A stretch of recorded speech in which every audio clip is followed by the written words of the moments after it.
OpenAI, l'entreprise derrière ChatGPT, vient de secrètement sortir un tout nouveau générateur de prompts. C'est entièrement gratuit, ça vient de sortir. Laissez-moi vous montrer comment ça marche. Pour y accéder, on va se rendre directement sur plateforme.openai.com. Vous avez le lien en tous les cas dans ma description. Vous vous rendez sur cette plateforme et en fait cette plateforme est à la base dédiée pour les développeurs, mais il y a de temps en temps des fonctionnalités qui sortent qui peuvent également être très utiles à n'importe qui ou n'importe quelle personne qui utilise ChatGPT quotidiennement. Donc, on se retrouve sur la plateforme. On va aller en haut ici dans Playground. D'ailleurs, la plateforme, vous pouvez vous connecter avec les mêmes logins que vous utilisez pour ChatGPT. Donc, pas besoin de se créer un compte, ça c'est très bien. On va dans Playground ici en haut à droite. Et on va pouvoir aller ici dans la section chat. Logiquement, vous y arrivez par défaut ici. Et ça, c'est une section qui est dédiée un peu aux tests pour développeurs. Mais ils ont sorti une nouvelle fonctionnalité très intéressante. C'est cette petite étoile ici. Et quand on laisse le curseur dessus et qu'on clique, c'est en gros un générateur de prompts, ni plus ni moins. Donc on peut ici tester plein de différents modèles, mais on va rester sur le GPT-4 Pro Mini pour aller un peu plus vite. Et on va tester ce système prompt directement.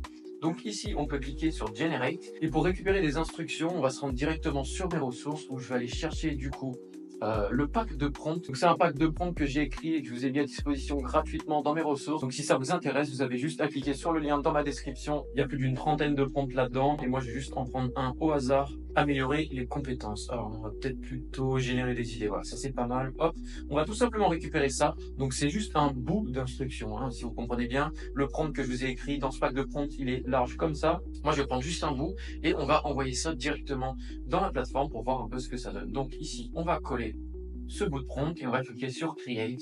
Et là, vous voyez qu'il a généré un prompt très bien structuré. Il est beaucoup plus long. Il y a des exemples, des notes, un output format, des steps. Et petite parenthèse, mais je trouve ça assez drôle, c'est qu'au final, cette structure, elle ressemble pas mal à la structure que j'avais proposée sur la vidéo Meta Prompt Aspect.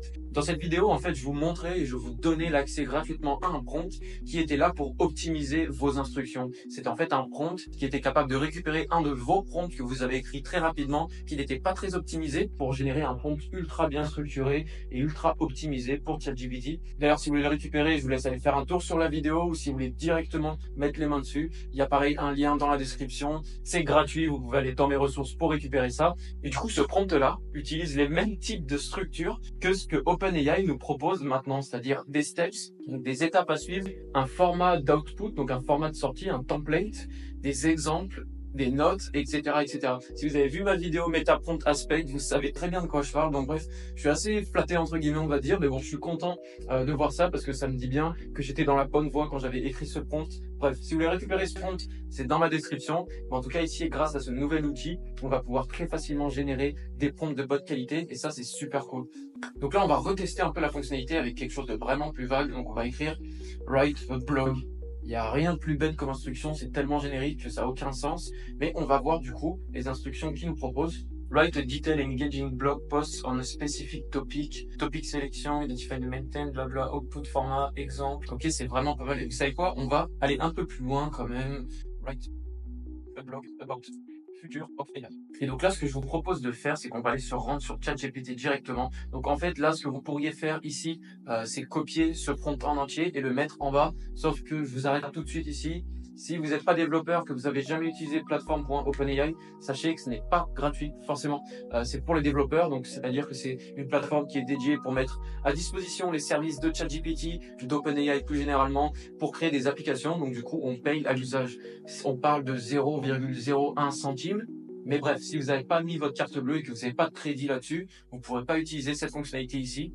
Néanmoins, la fonctionnalité pour générer des prompts, comme vous le voyez ici, elle est free bêta. Alors combien de temps elle va rester gratuite, je ne sais pas. Donc profitez, foncez, utilisez un maximum cette fonctionnalité parce que peut-être que demain ce sera payant. Mais si c'est le cas, ne vous inquiétez pas, vous avez juste à mettre 1 ou 2 euros sur votre compte plateforme openai.com et vous serez large pour au moins des mois si vous utilisez uniquement ça. Pas de souci. Bref, nous on va se rendre du coup sur ChatGPT. Je vais coller directement le prompt qu'il nous a écrit et on va regarder un peu le résultat qu'on a. Bah écoutez, pour commencer, ça part très bien. Il nous fait une bonne introduction. Neural Network and Deep Learning, c'est exactement ça. Générative AI, Reinforcement Learning. Bah écoutez, il nous passe très bien en détail les différentes sous-parties de l'IA. D'ailleurs, si ça vous intéresse d'en savoir plus sur un peu la théorie autour de l'IA, abonnez-vous car pile poil la semaine prochaine, je sors une vidéo de 10 à 15 minutes où je vous donne toutes les bases théoriques de l'IA pour mieux comprendre l'intelligence artificielle et pouvoir utiliser tous les outils qu'on a à notre disposition au maximum grâce à vos connaissances théoriques sur le sujet. Si ça vous intéresse, abonnez-vous car ça sortira pile poil la semaine prochaine, donc vous ne voulez pas rater ça.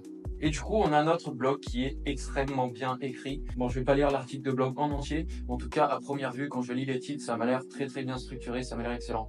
Donc voilà, c'est vraiment une très bonne fonctionnalité qui nous ont sorti. Un peu en cachette, je vais pas vous mentir, il y a eu 0 annonce. Je suis juste tombé là-dessus en me baladant sur la plateforme parce que je voulais un peu tester les nouvelles fonctionnalités, dont notamment, petite parenthèse, la nouvelle fonctionnalité Real Time. Je vous en ai parlé rapidement du Real Time lors de ma vidéo où je présentais les nouveautés qui étaient sorties pour le Dev Day d'OpenAI. C'est une plateforme qui va nous permettre de créer des applications en utilisant leur nouveau modèle de voix interactive. C'est-à-dire que ici, si je commence à parler à ChatGPT, salut ChatGPT, comment tu vas? Je vais bien, merci. Et toi, comment ça va? Vous voyez, qui nous répond en direct. Et en fait, ça, c'est vraiment le début d'une nouvelle ère car on va pouvoir créer des applications qui utilisent ce service-là. Et à mon avis, ça va être très puissant. Donc voilà, si ça vous intéresse, n'hésitez pas à me mettre ça en commentaire. Je pourrais potentiellement vous faire une vidéo dédiée sur le sujet parce qu'à mon avis, ce sujet du real time, c'est vraiment une grosse opportunité. Donc je pourrais vous la présenter, vous expliquer comment ça marche, comment l'utiliser et comment implémenter ça dans vos applications et surtout dans quel genre de use case on pourrait utiliser ça. Parce que à mon avis, il va y en avoir des tonnes et des tonnes. Bref, je reviens rapidement du coup sur notre générateur de prompts pour vous parler très rapidement des petits paramètres qu'on a à droite. Bon, il y en a quelques-uns qui pourraient être intéressants pour vous. On a du coup le response format, donc le format de réponse. Donc ici, c'est du texte, mais on pourrait mettre du JSON, schéma ou object. Je m'explique, JSON, c'est en gros, c'est pas un langage, mais c'est un format qu'on utilise pour les développeurs et c'est très utile quand on veut intégrer du coup ChatGPT dans des applications.